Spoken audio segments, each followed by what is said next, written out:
तो हमने भी जो है उनकी इंक्वायरी के लिए लेटर दिया कि शेख आसिफ ने 2014 से 2019 के दरमियान सार्वजनिक बांध काम से कितना फ़ंड लिया और उसका इस्तेमाल कहाँ कहाँ हुआ, इस सिलसिले में इंक्वायरी होना चाहिए। हमने अशोक राव चौहान को, जो माजी में जो है स्टेट के चीफ मिनिस्टर रहे और कांग्रेस के जो है वरिष्ठ नेता हैं, हमने उनको लेटर दिया है और वो इंक्वायरी इंशाअल्लाह हो जाएगी। और आज मैं एक लेटर PWD में दे करके आया कि इनके 5 सालों में इन्होंने मालेगांव में कितना फ़ंड लाए, कितना काम किए, कितना काम हुआ, कितना काम बाकी है, उसकी हमको पूरी मालूमात फराहम की जाए। आज मैं वहाँ बोल करके आया कि 5 साल के कामों की लिस्ट हमारे पास है। एक काम भी अगर आपकी लिस्ट में कम रहा, जो नहीं हुआ होगा या अधूरा होगा और आपने जो है अगर वो हमारी लिस्ट में नहीं डाला तो आप लोग बच नहीं पाओगे। हमको उनकी पूरी जानकारी मुकम्मल चाहिए, ये बोल करके आया हूँ। कभी लिए नहीं थे, आपने कभी किसी के कामों में भी इंटरफेयर नहीं किया, लेकिन आपको ऐसा अभी इस वक्त क्यों महसूस हो रहा है कि इनकी चौकसी लगाना चाहिए? बात यह है कि मैं 2009 से 14 तक MLA रहा। मुझे जिन दिक्कतों का सामना रहा, मेरा पहला टर्म था और पहला टर्म होने की वजह से काम के सिलसिले में दिक्कतें परेशानियां आती थी और मैं सत्ताधारी पार्टी के साथ नहीं था, इसलिए फ़ंड वगैरह जारी होने में मुझे दिक्कत आती थी। NCP और कांग्रेस की मिलीजुली सरकार थी और उस वक्त जो है ये बाप बेटे उस वक्त भी जा कर के मिनिस्टरों को, अपनी पार्टी के ज़िम्मेदारों को कहा करते थे कि अगर इनको जो है फ़ंड दिया जाएगा और शहर में काम होगा तो पार्टी का नाम ख़त्म हो जाएगा, पार्टी कमज़ोर हो जाएगी और ये मजबूत हो जाएंगे। तो मुझे उस वक्त भी हालात का सामना रहा, लेकिन मैंने कभी इस पर कोई बात नहीं कही थी। ये था कि अपने कोशिश करो, कोशिश करके जो होगा देखेंगे। उसके बाद फिर ये हुआ कि मुझे सरकार के साथ रहना चाहिए, तो मैंने NCP ज्वाइन की और NCP ज्वाइन करने के बाद मैंने NCP से इलेक्शन लड़ा। ये मेरा नसीब था, मैं इलेक्शन में हार गया और हारने के बाद भी 5 साल मैंने किसी के मामले में कोई इंटरफेयर नहीं किया। ये सिलसिला चलता रहा। अब दूसरे टर्म में मालेगांव के लोगों की मोहब्बतें थी, उन्होंने बेशुमार वोटों से नवाजा और मालेगांव में तारीख़ी जीत अल्लाह पाक ने मुझे अता की और मैं 38,519 वोटों की लीड से जीता। अभी भी उनकी तरफ से यही कोशिश की जा रही है कि इनको फ़ंड ना मिले और ये काम ना कर सकें। और इस सिलसिले में आज की बात है, मैं PWD गया था। PWD में मुझे वहाँ पर, मैं नाम तो नहीं लूँगा इसलिए कि नाम लेने के बाद ये उस गरीब के पीछे पड़ जाएंगे। वहाँ एक ऑफ़िसर ने मुझे ये बात कही कि हमें फ़ोन आता है और ये कहा जाता है कि इनका काम ना हो, काम रोको, काम मत होने दो, इस तरह की बातचीत होती है। अभी आप अंदाज़ा करो कि 2 साल पूरे हो रहे हैं। पिछले साल का मेरा जो काम था, अब जा कर के वो वर्क ऑर्डर के स्टेप पर आया है।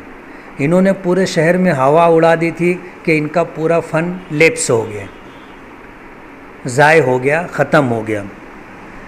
लेकिन हमारा काम चल रहा था और अल्हम्दुलिल्लाह तकरीबन 4 कामों की मंजूरी पहले आई थी और 15 कामों की मंजूरी एक साथ आई। अब उन 15 कामों को रुकवाने के लिए ये अपने ठेकेदारों के ज़रिए टेंडर डलवाना चालू किए। अब जाहिर बात है कि अगर उसका एस्टीमेट 15 लाख रुपये का है, ये बिलो डाल देते और इनके हक में आ जाता है तो ये इनके ठेकेदार काम ही नहीं करते, और अगर काम करते भी हैं तो ख़राब काम करते हैं ताकि मेरा नाम ख़राब हो। तो हमने ये तय किया कि हमको जो ठेकेदार अच्छा काम करता होगा उसको ही काम देना है। हमने ये बात वहाँ पे रखी। तो शेख रशीद साहब जो है बाकायदा PWD ऑफ़िस गए थे और उन्होंने वहाँ जा कर के हंगामा किया और वहाँ पर धमकी दी कि अगर ऐसा नहीं होगा तो मैं आ कर के यहाँ पर भूख हड़ताल करूँगा, मैं धरना आंदोलन करूँगा। हमने तो कभी उनके साथ ऐसा नहीं किया।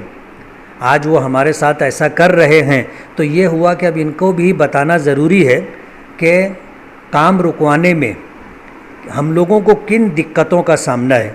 उन्होंने माजी में जो कुछ भी किया है जाहिर बात है कि वो दूध के धुले नहीं हैं। उनकी जो है बदउनवानी भ्रष्टाचारी से पूरा शहर वाकिफ़ है, और मौजूदा इलेक्शन जो मैं जीता उसी भ्रष्टाचारी बदउनवानी पे जीता हूँ। तो हमने भी जो है उनकी इंक्वायरी के लिए लेटर दिया कि शेख आसिफ ने 2014 से 2019 के दरमियान सार्वजनिक बांध काम से कितना फ़ंड लिया और उसका इस्तेमाल कहाँ कहाँ हुआ, इस सिलसिले में इंक्वायरी होना चाहिए।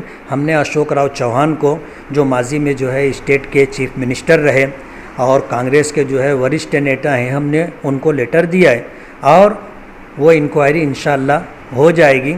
और आज मैं एक लेटर PWD में दे करके आया कि इनके 5 सालों में इन्होंने मालेगांव में कितना फ़ंड लाए, कितना काम किए, कितना काम हुआ, कितना काम बाकी है, उसकी हमको पूरी मालूमात फराहम की जाए।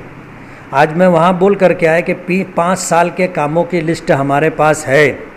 एक काम भी अगर आपकी लिस्ट में कम रहा, जो नहीं हुआ होगा या अधूरा होगा, और आपने जो है अगर वो हमारी लिस्ट में नहीं डाला तो आप लोग बच नहीं पाओगे। हमको उनकी पूरी जानकारी मुकम्मल चाहिए, ये बोल करके आया हूँ मैं। दूसरा काम, माजी में कारपोरेशन में मेयर ने अपने पास करोड़ों रुपये का बजट रखा था, करोड़ों रुपये का बजट रखा था और बजट बेचा गया। बजट बिका है, कितने काम हुए नहीं हुए शहर में, आज हमारे पास उसकी तफसीलात हैं। नगर विकास मंत्री एकनाथ शिंदे जी को मैंने लेटर दिया कि महापौर ने, मेयर ने अपने लिए जो करोड़ों रुपये का फ़ंड 10 साल में रखा है, उसमें जो भी मेयर रहा उसके फ़ंड का इस्तेमाल कहाँ कैसे हुआ, इसकी इंक्वायरी होना चाहिए। दोनों मिनिस्टरों ने उसके ऊपर जो है एंडोर्समेंट दिया है कि इंक्वायरी होना चाहिए और इंक्वायरी के बाद अहवाल सादिर करो।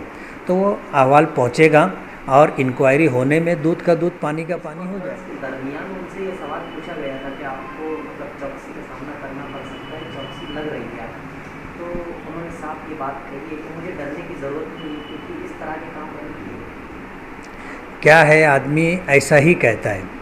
आज इंसानी फितरत आप देखोगे कि वो जब गुनाह करने के बाद पकड़ा जाता है तो सबसे पहले वो यही कहता है कि मैंने कुछ नहीं किया है। लेकिन जैसे जैसे इंक्वायरी बढ़ती है वैसे वैसे उसको लगता है कि अब मेरा गुनाह लोगों के सामने आता जा रहा है, तो आखिर में आकर के वो कबूल करने पे मजबूर हो जाता है कि हाँ मुझसे ये हो गया था और मुझको माफ़ कर दो। ये इंसानी फितरत है। इसलिए उन्होंने प्रेस कॉन्फ्रेंस में जो बात कही है वो इंसानी फितरत के पेश नज़र कही है, जो हर गुनहगार बोलता है। अगर वो गुनहगार नहीं है तो इंक्वायरी का सामना करने में उनको कोई दिक्कत नहीं है। और हमें पता है कि उनके कितने काले पीले हैं, कितनी बदउनवानी है, भ्रष्टाचारी है। हम इंक्वायरी करवाएंगे और पूरे शहर को इंशाल्लाह बताएंगे कि इन्होंने कहाँ कहाँ भ्रष्टाचारी की।